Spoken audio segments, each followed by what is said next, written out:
మోటు మరియు పతులు ఫురాఫురి నగర్ అనే చిన్న ఊరిలో ఉండేవారు.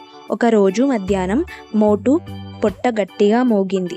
పతులు, నాకు భయంకరంగా ఆకలిగా ఉంది, మనం ఏదైనా రుచిగా తినేద్దాం అన్నాడు మోటు పొట్టను రుద్దుకుంటూ.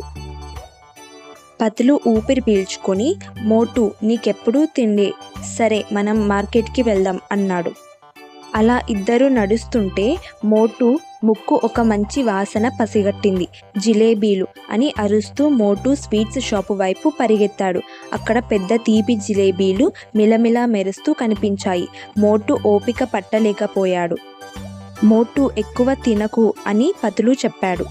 కానీ మోటు అతిపెద్ద జిలేబీ తీసుకొని వెంటనే గుటుక్కున మింగేశాడు. అకస్మాత్తుగా అతని కళ్ళు పెద్దవయ్యాయి. పతులు, ఇవి స్పైసీ జిలేబీలు అని మొహాన్ని ఊదుకుంటూ అన్నాడు మోటు. పతులు పొట్ట పట్టుకుని నవ్వాడు. అంతలో షాప్ ఓనర్ వచ్చాడు. నవ్వుతూ, ఆహా, మీరు నా స్పెషల్ ఫైర్ జిలేబీలు తిన్నారు, నీళ్లు కావాలా అని అడిగాడు.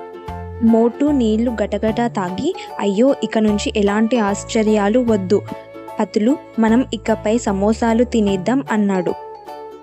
పతులు నవ్వుతూ, అలాగైతే ముందు నేను తింటాను అన్నాడు. ఇద్దరూ నవ్వుకుంటూ ఇంటికి వెళ్లారు. మరొక కొత్త సాహసం కోసం సిద్ధమయ్యారు.